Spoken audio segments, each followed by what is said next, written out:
En 1947 varios barcos que navegaban cerca de Indonesia recibieron un mensaje de auxilio muy extraño en código Morse.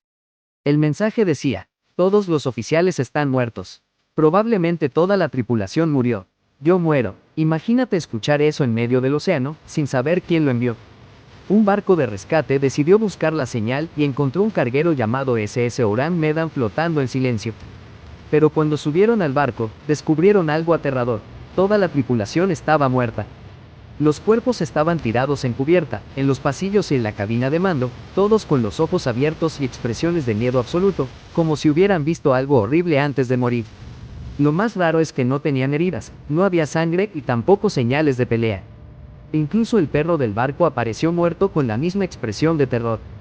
Los marineros del rescate comenzaron a sentir un ambiente extraño y notaron que del interior del barco empezaba a salir humo. Intentaron remolcarlo, pero minutos después el SS Oran Medan explotó y desapareció bajo el mar para siempre. Desde entonces surgieron teorías de todo tipo.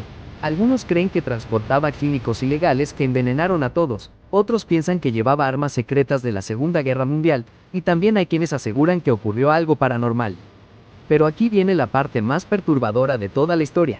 Hasta hoy no existen registros oficiales del barco. Algunos historiadores creen que el SS Oran Medan jamás existió y que toda la historia fue una leyenda marítima que se hizo famosa con el tiempo. Así que la pregunta es, si nunca existió el barco, entonces ¿quién envió el mensaje de auxilio? Y recuerda, el mar guarda secretos que a veces nunca deberían encontrarse. Y como diría cualquier persona inteligente, si escucho un SOS fantasma, mejor apago el radio y sigo mi camino. Curiosidades con Julia.